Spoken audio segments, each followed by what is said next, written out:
새 집을 짓듯이 오늘 설교를 만들어 놓았는데 설교 목록에 기록하다 보니까 제가 이미 3년여 전에 오늘 본문의 일부를 본문으로 삼아서 설교한 적이 있음을 알게 되었습니다.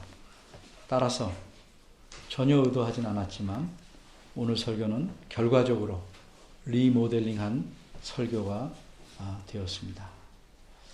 그래도 잘 들어주시면 고맙겠습니다. 누군가 어두운 데서 울고 있습니다. 아이가 아닙니다. 어른입니다. 그런데 그저 눈물만 눈에 조금 비친 정도가 아닙니다. 아주 서럽고 슬프게 웁니다. 통곡을 하며 웁니다. 그런데 그냥 울기만 하는 것이 아닙니다. 부두둑 이를 갈기도 합니다. 이 어른이 어째서 이렇게 이를 갈며 울고 있을까? 그는 집에서 쫓겨났기 때문입니다. 어른이 집에서 쫓겨났다. 이 무슨 일인가? 오늘 본문을 보겠습니다. 바깥 어두운 데로 쫓겨나서 이를 갈며 울고 있는 이 사람은 잠시 전만 해도 아주 큰 집, 큰 저택에서 일하던 하인입니다. 그는 별 볼 일 없는, 아무도 알아주지 않는 그런 하인이 아니었습니다. 그는 주인도 인정해 주던 그런 하인이었습니다. 그런데 주인이 오랫동안 외국에 나갔다가 다시 돌아온 후에 이 하인은 즉시 그 집에서 쫓겨났습니다. 도대체 이 하인이 무슨 짓을 했길래 주인이 쫓아냈을까? 아주 오래전입니다. 주인은 자신이 신임하는 하인 셋을 불렀습니다. 그리고 이들에게 엄청난 재산을 맡겼습니다. 주인은 이 세 사람을 그저 하인이 아니라 자기 재산을 믿고 맡길 만한 친구처럼 여겼습니다. 얼마만큼 맡겼을까? 한 사람에게는 5달란트를 맡겼습니다.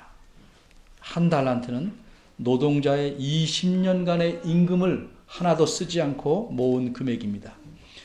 요즘 하루 기술자인 분의 일당을 15만 원 정도로 잡으면 1년에 300일을 일한다고 하면 1달란트는 무려 9억 원에 해당합니다. 그러니까 5달러를 맡겼으니까 이것은 100년간의 임금을 모은 액수고 45억이나 되는 엄청난 돈입니다. 또 한 사람에게는 주인이 2달란트를 맡겼습니다. 무려 40년간의 임금을 합한 금액을 맡긴 셈입니다. 셋째 사람에게는 1달란트를 맡겼습니다. 이렇게 주인이 이 세 사람에게 70억이 넘는 엄청난 돈을 맡긴 이유는 이 세 사람을 주인이 신임했고 이들이 그 돈을 가지고 정당한 일이라면 무엇이든 하길 바랐고 가능하다면 이익도 남겨주기를 바랐기 때문입니다. 오랜 세월이 지난 후에 주인이 외국에서 돌아왔습니다. 그리고 다시 그 하인 셋을 불러서 계산을 합니다. 5달란트 받았던 하인은 그동안 열심히 일해서 5달란트를 더 벌었습니다.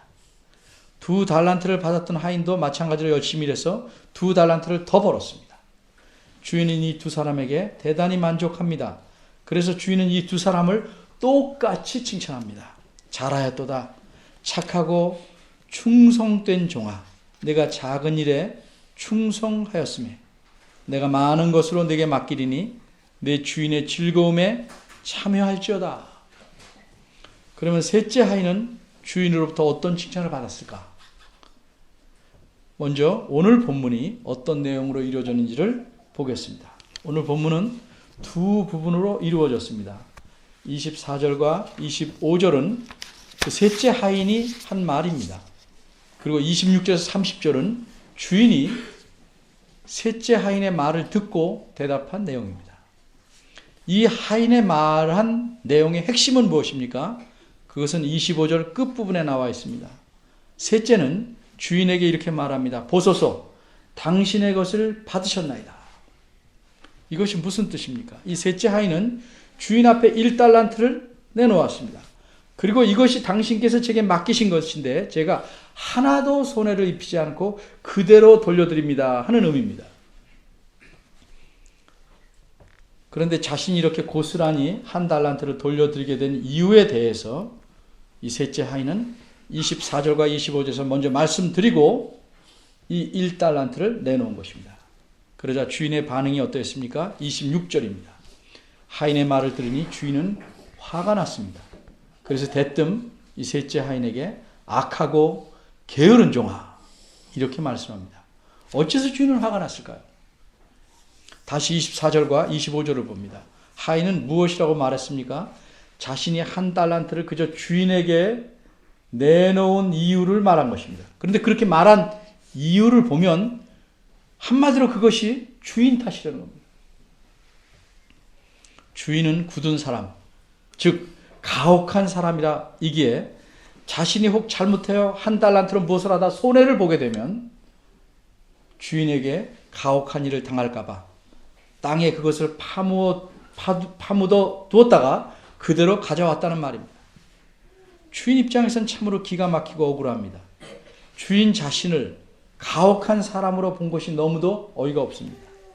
주인은 셋째 하인을 참 좋게 보고 그의 능력을 인정해서 무려 20년간의 월급을 모두 모아야 마련할 수 있는 많은 돈을 맡겼는데 이 하인은 주인을 마음속으로 그렇게 가혹한 사람으로 생각하고 있었던 것입니다. 어느 정도 가혹한 사람으로 주인을 생각했을까? 하인은 주인에 대해서 이렇게 말합니다. 심지 않은 데서 거두고 해치지 않은 데서 모으는 줄을 내가 알아나이다. 무슨 말입니까? 심지도 않고 거두려 하고 해치지, 이는 씨를 여기저기 뿌린다는 말입니다. 여기저기 씨를 뿌리지도 않고 그 수확을 얻으려 하는 사람, 시샘말로 날로 먹는다는 거죠. 그런 사람으로 알고 있었다는 뜻입니다. 이 말은 주인을 나쁘게 말하는 정도가 아니라 모욕하는 겁니다. 정말 주인이 이런 사람이라면 조폭보다 나쁘고 강도보다 악합니다. 악하기 짝이 없는 인간입니다. 이런 평가를 받은 주인의 심정은 어떠하겠습니까?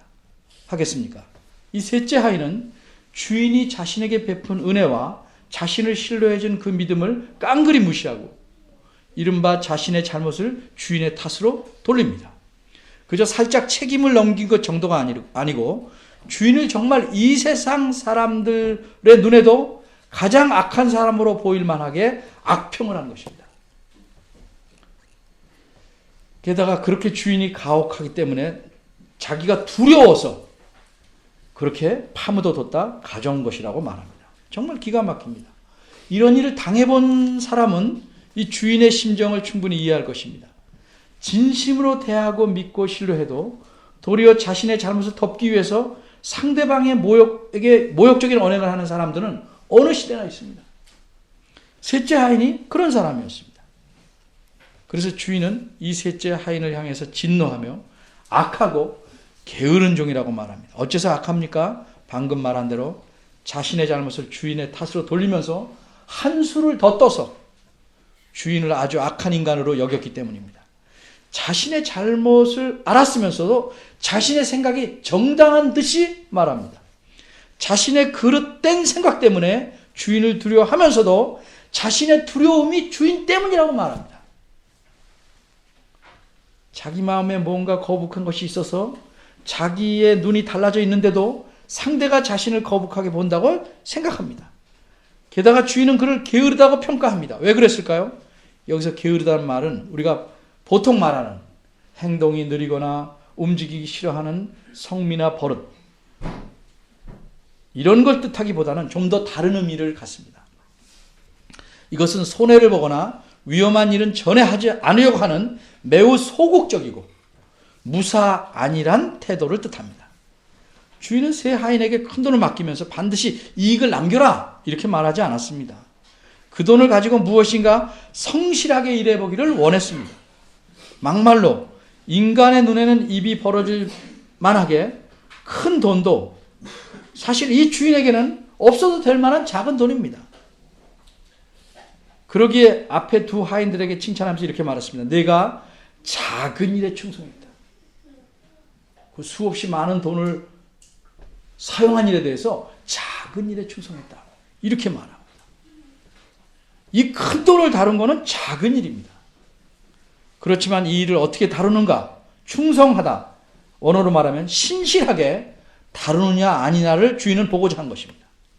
그러기에 5달란트 받은 자나 2달란트 받은 자나 똑같이 100% 신실함을 보였으므로 똑같이 칭찬한 것입니다. 그런데 셋째 하인에게는, 이 셋째 하인은 자신에게 맡긴 돈을 다루는 일에 있어서 신실한 태도를 전혀 보이지 않았습니다.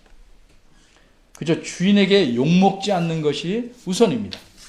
그래서 땅에 엎드려 움직이지 않고 살아보겠다고 하는 사람처럼 아무 일도 하지 않았습니다. 일을 하다 보면 성실히 해도 속임을 당할 수 있고 손해를 입을 수 있습니다. 그럴지라도 주인은 자신의 하인들이 맡긴 돈을 가지고 신실하게 무언가를 하기를 바랐던 것입니다. 그런데 셋째 하인은 전혀 그렇게 하지 않았습니다.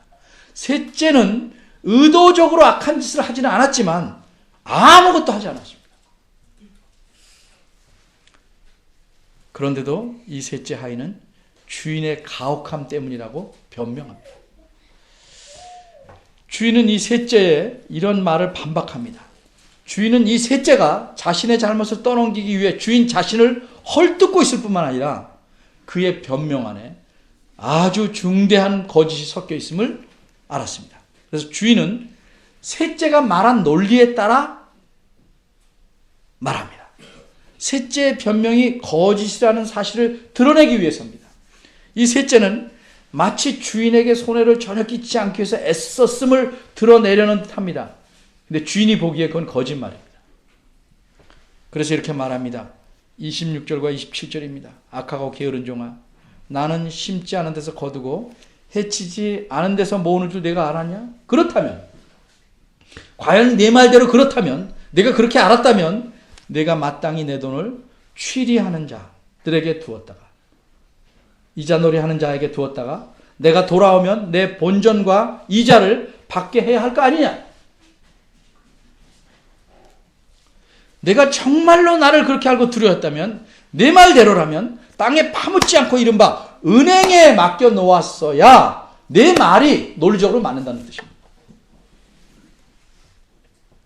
그렇게 되면 돈이 안전할 뿐만 아니라 이자까지 받을 수 있게 되기 때문입니다. 사실상 그 오랜 세월 셋째는 돈을 땅에 파묻어 버려서 이 큰 돈의 이자를 손해보게 만든 셈입니다. 결국 이 셋째의 변명은 자신의 잘못을 정당화하기 위해서 주인을 못된 사람으로 만들었을 뿐만 아니라 거짓된 변명임을 드러내고 만 것입니다. 그래서 이 셋째가 어찌 되었습니까? 이 사람은 어두운 데로 쫓겨나고 말았습니다. 그에게 맡긴 1달란트는 신실하게 책임을 다한 첫째 하인에게 돌아갔습니다. 이제 그 말씀드린 내용은 예수님께서 제자들에게 하신 비유입니다. 달란트 비유라고 하는 이 말씀입니다. 이 비유를 통해서 예수님은 무엇을 가르치시려고 하셨을까? 비유를 제대로 이해하려면 일반적으로 3가지를 살펴봐야 됩니다. 이 비유를 말씀하게 된 계기나 동기, 비유의 내용, 비유의 결론입니다. 비유의 내용은 이제껏 우리가 살펴봤습니다. 그럼 이 비유를 말씀하게 된 동기는 무엇인가? 마태복음 24장 3절에 보면 제자들은 예수님께서 언제 다시 오실는지 알고 싶어서 물었습니다. 그런데 예수님은 자신이 오실 날은 아무도 모른다고 말씀합니다. 자기 자신도 그날과 그 시는 알 수 없다고 마태복음 24장 36절에서 분명히 말씀하십니다. 그러기에 예수님의 재림이 있기 전에 어떤 징조가 있을지도 말씀하실 수가 없다고 합니다. 그 대신 그렇기 때문에 24장 42절에서 항상 깨어서 재림을 준비하라고 말씀했습니다. 그럼 어떻게 재림을 준비해야 하는가? 바로 이 사실, 어떻게 재림을 준비해야 되는가? 이것에 대해서 말씀하기 위해 오늘 비유를 말씀한 것입니다. 깨어서 재림을 준비한다. 이건 어떤 것이냐? 어떤 특별한 행동이나 준비를 하는 것이 아니고 자기에게 주어진 달란트를 신실하게 사용하는 것이라고 말씀하고 있는 것입니다. 달란트를 사용한다. 이 점에 대해서 좀 더 생각해 봅시다. 이 비유에서 주인은 3 하인에게 달란트를 각각 다르게 나눠줬습니다. 이 주인이 누군가에 대해 먼저 생각해 보겠습니다. 이 비유는 어떻게 재림을 준비해야 하는지에 대해 말씀한 것이므로 예수님의 재림과 당연히 연관이 있습니다. 따라서 19절에서, 오늘 본문 바로 앞에 19절에서 주인이 다시 와서 종들에게 맡긴 돈을 회개하는 모습을 보니 예수님은 이 주인을 자신에게 빗대어 말씀하신 것이 드러납니다. 뿐만 아니라 주인이 셋째 하인에게 하신 말씀 중에 특별히 29절과 30절은 이미 우리 귀에 익숙한 말씀입니다. 29절에 무릇 있는 자는 받아 풍족하게 되고 없는 자는 그 있는 것까지 빼앗기려 하는 말씀은 이미 예수님 자신이 씨 뿌리는 자의 비유를 말씀하실 때 마태복음 13장 12절에서 하신 말씀입니다. 예수님 자신의 말씀입니다. 또 30절에서 바깥 어두운 데로 쫓아낸다든가 거기서 울며 이를 갖는 감이 있으리라 하는 표현은 이미 마태복음 앞에서 여러 번, 아주 여러 번 사용하셨습니다. 예수님 자신이 직접 사용하셨습니다. 이렇게 자신이 직접 사용하신 말씀이나 표현을 이 주인이 말하는 입에다가 놓았습니다. 주인이 그 말을 하게 했습니다. 따라서 예수님은 이 비유에서 자신을 주인으로 빗대어 말씀한 것이 분명합니다. 이제 또 한 가지 생각해 볼 점은 주인이 세 명의 하인에게 각기 다르게 나누어준, 달란트를 각기 다르게 나눠준 기준이 무엇인가? 15절을 보면 각기, 25장 15절입니다. 각기 그 재능대로라고 표현합니다.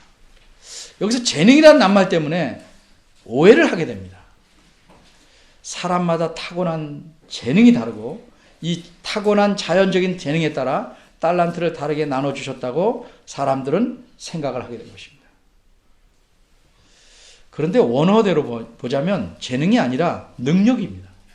능력. 따라서 주인은 사람마다 그가 가진 능력에 따라 나눠주신 거지 어떤 자연적 타고난 재능만을 기준으로 삼은 것이 아닙니다. 그럼 이 능력이란 무엇인가? 이 말은 매우 넓은 말입니다. 사람이 가진 모든 능력을 다 포함하는 것으로 이해해야 마땅합니다. 사람마다 가진 재산도 다르고 재산을 벌어들이는 능력도 다 다릅니다. 타고난 재능도 다르고 열정도 다르고 성격도 다릅니다. 판단력도 다르고 사회 적응력도 다르고 사람과의 관계도 얼마나 부드럽게 하는지 사람마다 다 다릅니다. 각 사람이 살아가는 그 삶의 환경도 다릅니다. 각 개인에게 주어진 시간도 다르고 경험도 다르고 어떤 환경에서 발휘할 수 있는 능력도 다릅니다. 심지어 자신의 능력을 사용할 기회도 사람마다 다 다르게 주어집니다. 따라서 능력이란 타고난 재능뿐만 아니라 물론 그것도 포함되지만 그 사람 개인이 가진 모든 자원과 가능성과 시간과 경험과 이 모든 것을 사용할 모든 기회를 포함하는 아주 넓은 말. 주인은 개인의 이러한 모든 능력을 정확히 아시기에 그것에 따라 알맞게 달란트를 나눠 주신 것입니다. 그리고 주인이 각 사람에게 바라시는 것은 가능한 많이 모아 오라는 것 아니고 모든 일에 성실해서 자신의 능력을 최대한 발휘하는 삶을 살라는 것입니다. 이것이 재림을 준비하는 것이라고 예수님은 이 비유를 통해서 말씀하고 계신 겁니다. 그런데 여러분, 우리는 어떻게 살아갑니까? 남들의 뛰어난 재능과 자기 재능을 비교하여 살아갑니다. 난 별 볼 일 없다고 생각하지 않습니까?